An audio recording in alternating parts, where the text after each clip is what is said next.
คนเทถอยไปมาพี่ลูกก็จะมีหลายอย่างทุกคนตีนรถอ่ะนะคือทางเข้าไปนาเรานะทุกคนที่แม่แล้วบรรยากาศงามแท้เนาะเชื่อหรอกแต่ว่ามันเป็นดอกแบบนี้นะเบิกสีเอาก่อน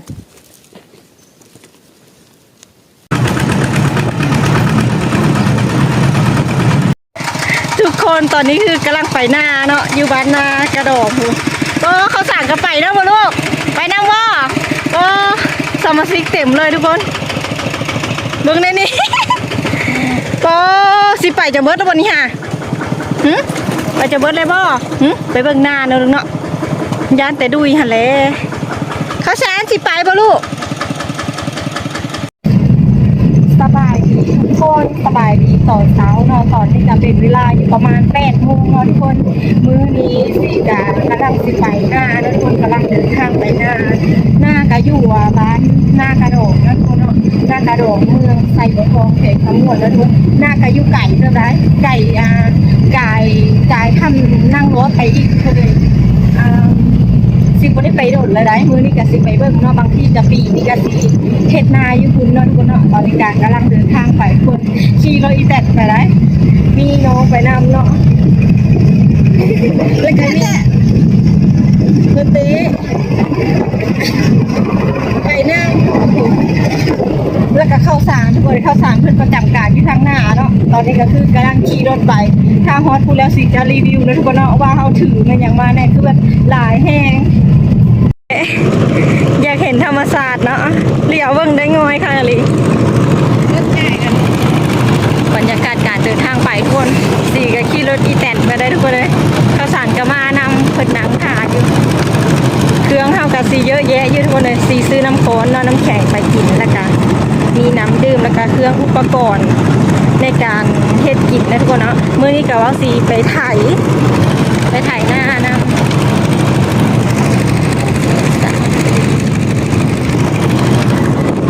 ปาเต้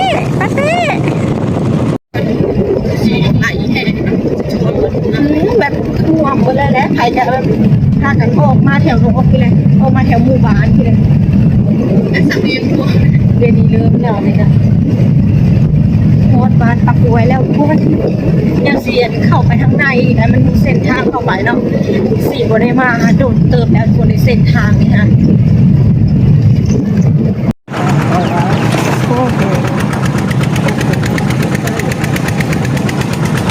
ที่ซื้อไปเลยเด้อ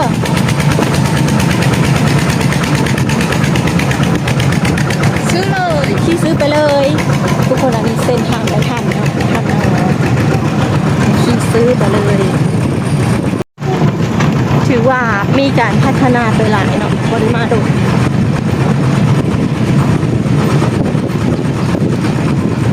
อันนี้เป็นทางเข้าเลย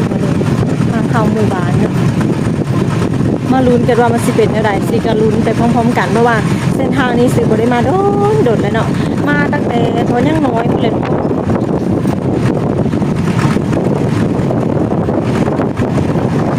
รู้สึกตื่นเต้นแฮงทุกคนเพราะว่าสิบ่ได้มาโดดเดียวคนเทถอยไปมาพี่ลูกมาเร็วมาอยู่พี่แห่เอามาพี่สอนจะมาก็นั่งทางหน้าเลยอยากรับอยู่ก็เลยเอามานั่งทางหลังกับน้องกันบอกเคยเห็นนะสารกับยังบอกเคยมาจะเจอสารในทางบอกกันมันน่าจะลงหลุมมาเถอะลงหลุมขัวใหม่ที่ทางนะคะเห็นบอกนั่นแหละขัวใหม่เนาะคือเนาะอันนี้ค่ะทุกคนนั้นห้วยเนี่ยเขาเอิ้นห้วยกองมันได้ทุกคนเลยอันนี้สายน้ำนี่ได้ห้วยกองมันยามฝนจะสีแนวใดเนาะขัวนี่ก็ตั้งแต่สมัยโดนและตั้งแต่สุดสียังน้อยพวกจันค่ะ อันนี้เขาเซตฝายที่ฮะฝาย เปลี่ยนค่ะ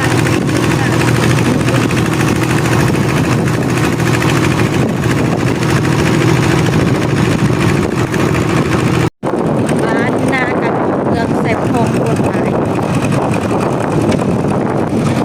ว้าวโอ้ยอันนี้ไม่อย่างอันนี้ค่ะพวกนี้ยันตี ก็เกินแล้วกัน โอ้กาดบ้านบ่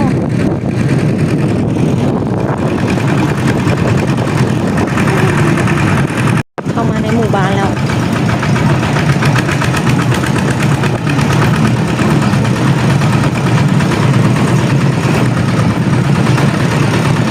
ก็ได้มาถดแล้ว แต่ปีกายนี่ก็มาปีกายนี่นะ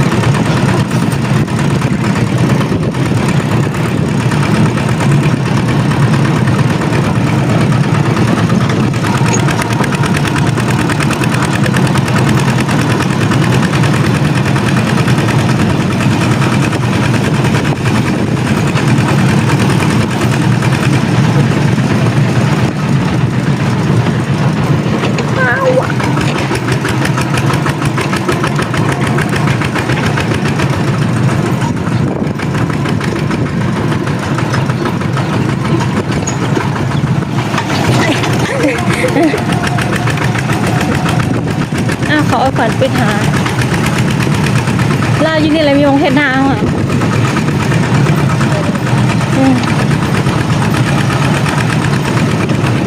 ถ้าแข่นั่งลงเลยไม่รู้อันนี้คือกลางหมู่บ้านเลยเด้อทุกคนเลยแม่เลยเนาะ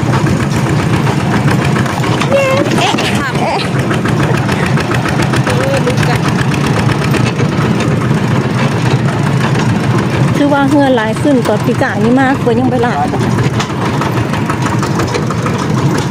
ไม่ได้วางหยัง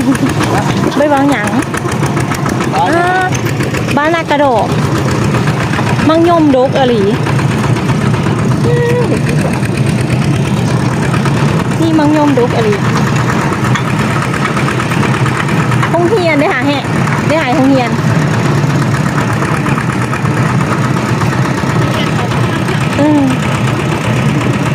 พักอันนี้เป็นน้องเฮียนนะทุกคนเนาะ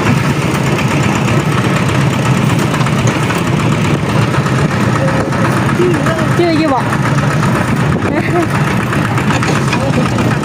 อันนี้สิเป็นโรงเรียน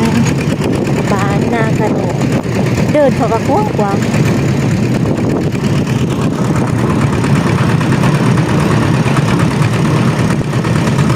ข้าวสารจนงงเลยโกน้องไม้คือบอกอยากเห็นปันได้แล้วทุกคนตอนนี้ก็คืออยู่กลางป่าแล้วเนาะกำลังหาทางเข้าไปในนาอยู่กว่าบริมาดนแล้วทุกคนก็เลยหาก่อนค่ะเพราะมันสิบงามเลย จุดสีสาวน่ะตอนนั้นก็ไปเดี๋ยวนี้เจ้าจุดสีสาวเลยนะประมาณที่แล้ว18 ปี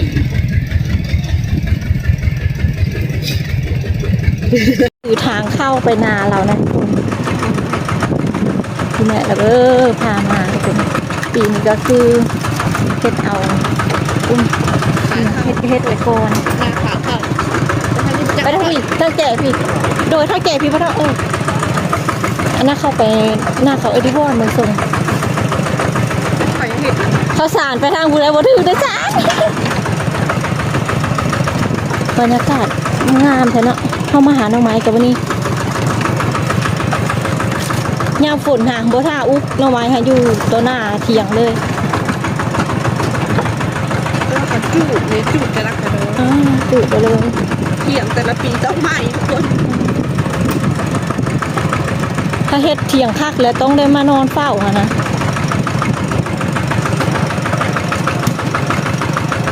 บรรยากาศการเข้าไปในสวนของเฮาในนาของเฮาแล้วก็ฟังนั่นละเบ้อเฮ็ดได้ซะ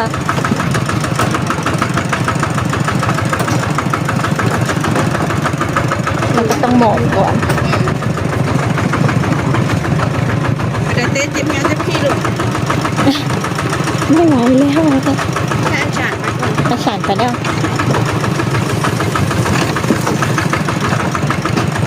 ทางก็จะประมาณนี้แหละทุกคน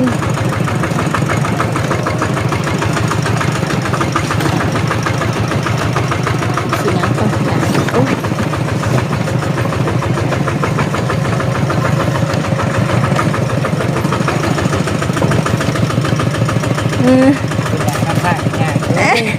แหวกก่อนเอาดอกนะ จะเข่าหาทำไมเขาได้ก้นทางนี้เนาะก็หาทำไมเขาไม่ได้ก้นบดกูอยู่ โดนเลยเหนียวในก้นเขา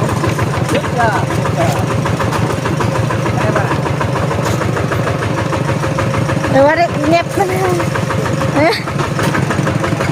โอ้บัดยามฝนทิ้งเด็กอุกอังเด็ก แต่ว่าเขาก็ต้องมาแบกค่ะ เห็นเราหรอ ก็จะมาเลย อันนี้มันได้กลิ่นเด้ มันมาเลย เด็ดเดี๋ยว ดูหน้าเลย ไอ้ย่างไปวะ มันมาเยอะเลยเนี้ย เย้หอดแล้ว เฮ้ยพอแล้ว ยังไปอีกเด็ก ย่างไปอีกแล้วเดี๋ยวจะสุดเลยค่ะข้าวสารมาบอกแล้วเห็นแล้วโอ้ข้าวสาร อาจารย์จื้อมาลูก ข้าวสารโอ้หูเขาเท่าเนาะโอ้คักอะไรนะ ทางไปเนาะ ขับนาเพิ่นเขาจื้อแล้วเขายังนี่เลยนี่นะว่ามันเกิด หัวแตก โอ้พันแล้วให้ใส่นี่เลยนะ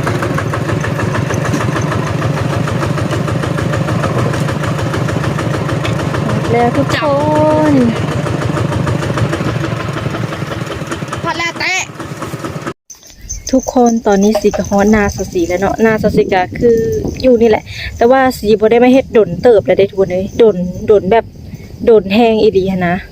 มาปีนี้กะอีพ่อเว้าสิเฮ็ดเนาะกะลูกๆกะสิพากันเฮ็ดเนาะทุกคนเนาะตอนนี้ก็คือกำลังสิตะกี้เราว่าสิมาไถตะกร้าไว้แหละเบิ่งพอทุกคนดินมันแข็งเนาะดินมันแข็งฝนยังบ่ตกเต็มที่ก็เลยมื้อนี้ก็เลยสิมาสะเฟืองเนาะทุกคนเนาะสะเฟืองใส่ตาท้องนาแล้วก็จูด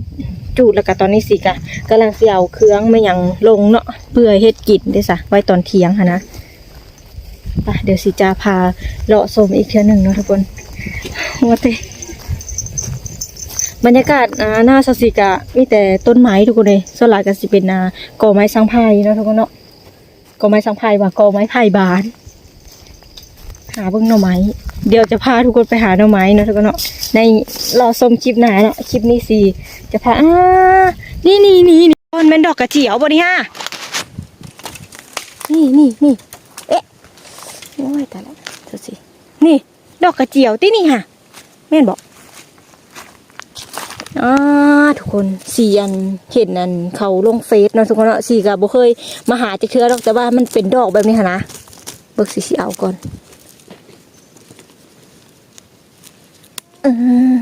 แม่บอกทุกคนดอกอย่างเนี้ยเห็นเขาขายอยู่ได้ดอกกระเจียวหรอวะแม่นบอกดอกอ้าวเสียเฮ็ดถึงมันหาต้องอันก้นเอาไปทางในทางลุ้มพุ่นเนาะแม่นบ่มีนี่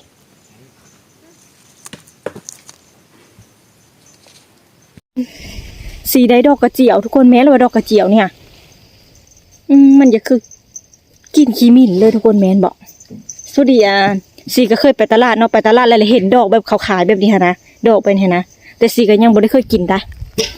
มาสีลองหาเบิ่งมันก็มักเป็นได้มักเป็นแถวอันตามแบบดินมันซุ้มฮะนะมันมักเป็นได้ดอกอันนี้ดอกหนึ่งสิพอกินอยู่บ่ทุกคนก็สิมีหลากหลายอย่างนะทุกคนเนาะพอดีว่าสิมาไถตะกร้าแล้วพัดอันนี้น้องสร้างน้ำสร้างนะทุกคนเนาะแต่ว่าบ่มีน้ำเลยก็สิมีหลายอย่างทุกคนตีนรถตีนรถไถเวลาเฮาแบบเฮาไถนาเฮาข คาดนามันอย่างแหละใส่ดินใส่ตีดตัวนี้แหละอันนี้สิเป็นไถนะทุกคนเขาอันไถหน้าอันนี้สิเป็นอันคาดที่ทุกคนก็คือเขี้ยวคาดนะมันก็คือเครื่องกินของสีเฮาก็สิมีพระธาตุกระซอกกระซามนะทุกคนนะมีผักบงสีเอามาไว้กินกับตำมังหุ่งนี่แล้วก็มีเครื่องปรุงประดอกประเดกอันนี้คือปลาทุกคนปลานิ่นแล้วก็สิมีเป๊ปซี่น้ำต่างๆเนาะเครื่องก็จะประมาณนี้ทุกคนเลยอันนี้ก็ยานพาหนะของเรา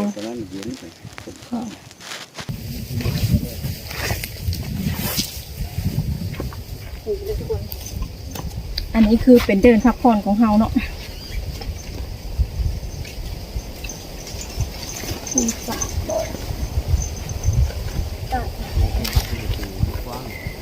บัตรก็มีบัตรคุณเรื่องแล้วเหลือ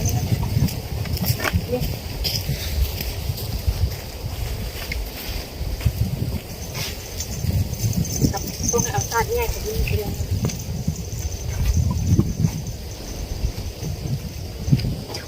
ที่นั่งของเราก็จะประมาณนี้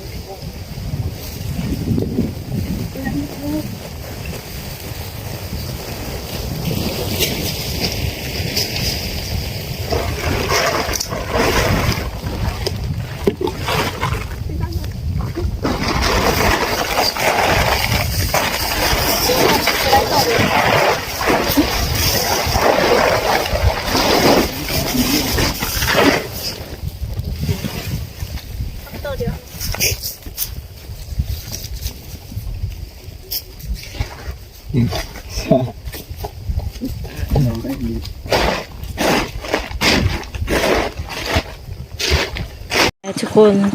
เริ่มเฮ็ดเวียกเฮ็ดงานกันเลยเนาะเดี๋ยวเฮาสิขนเฟืองเนาะทุกคนเนาะเปลี่ยนแผนเนาะเพราะว่าตอนว่าสิมาค่ะว่าสิมาถ่ายเนาะมาถ่ายเฮ็ดตะกานะแล้วพอมาเบิ่งดินผัดแบบมันยังบ่ฝนยังบ่ตกว่าแล้วกันทุกคนเลยฝนยังบ่ตกดีเนาะกาสิมาเปลี่ยนแผนเป็นการฮุบเฟืองแล้วก็ใส่กลางให้นามันเลยกระจูดนะทุกคนเนาะเพื่อเฮ็ดตะกาค่ะนะบัดฝนมาเฮาจะสิมาถ่ายใหม่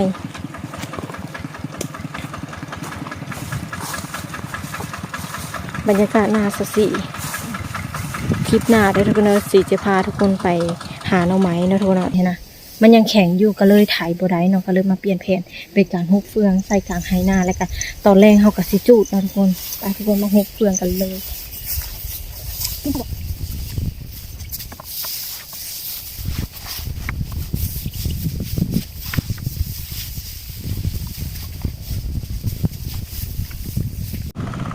ต้องกดแล้วกดจะแล้วค่ะไปใส่งานกดมาเขาดีตาคือไม่ได้ไปซอยเป็นไงเป็นการเดินของดีเลยต้องบุกเนาะบุกของดูคือเริ่มแดดแล้วทุกคน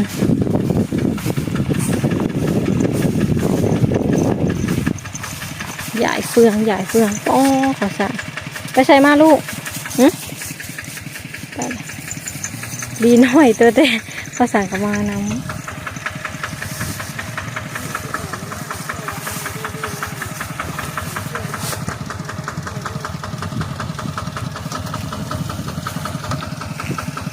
มาที่จะมีสัญญาณ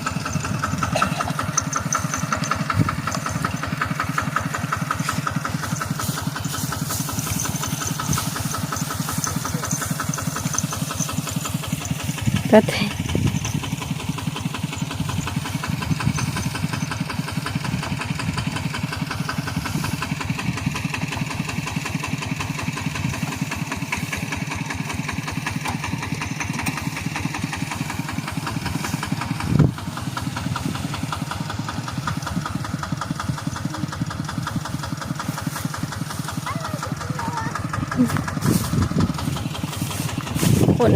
ขนเฟือง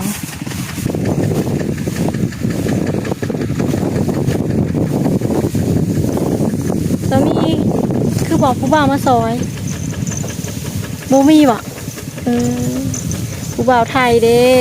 โมมีเลยบ่ มาซอยสาวลาวได้ดู ทำงานหนักจะรู้ว่า แต่มีลูกแล้วเหรอหนูไหนอ่ะชื่ออะไรนะ ปาเต้ โอ้ยลูกผู้หญิงหรือผู้ชาย ผู้ชายทำไมชื่อปาเต้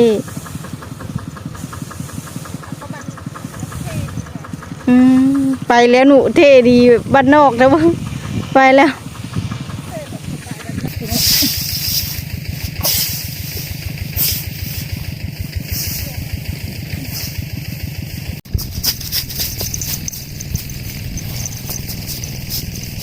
เตะเฟืองไปเตะเฟืองมาทุกคนรู้สึกอยากกินน้ำเนาะก็เลยย้างคำกินน้ำก่อนแบบนึงอากาศร้อนทุกคนเลย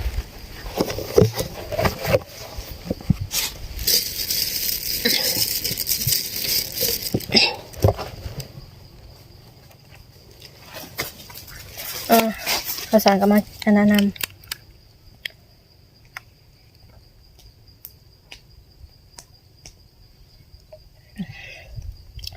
หน้ากระดอมทุกคนหน้ากระดอมหน้าทงนี่ค่ะนะ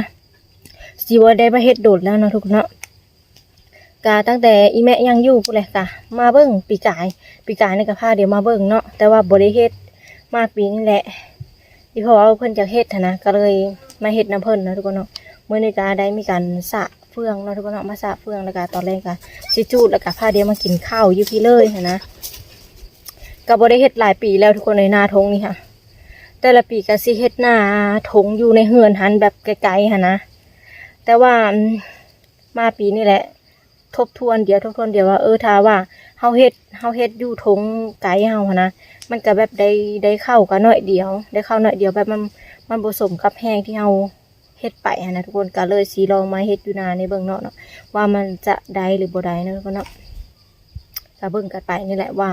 มันสิได้หรือบ่นะ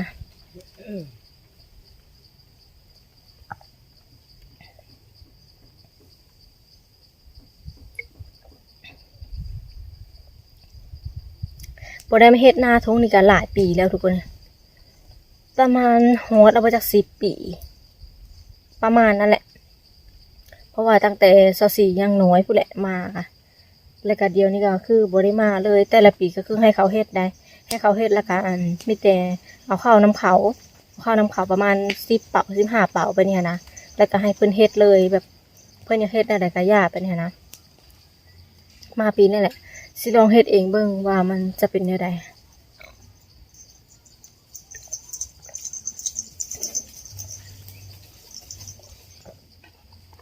ไปทุกคนคลิปตัวนี้สิได้พอโตไปสะเฟืองก่อนเนาะทุกคนเนาะคลิปหน้ารอชมสิเฮ็ดเมนูเนาะทุกคนเนาะเมนูกินกลางป่าเนาะทุกคนมาเบิ่งกันว่าสิจะเฮ็ดเมนูหยังเนาะทุกคนเนาะไปทุกคนรอชมคลิปหน้าเด้อทุกคนเด้อตอนนี้ขอโตไปสะเฟืองก่อนเพราะว่ามันใกล้สิสวยแล้วค่ะนะตอนนี้ก็เป็นเวลาอยู่9 โมงแล้วทุกคนเนาะไปบ๊ายบายรอชมคลิปต่อไปเด้อทุกคนเด้อ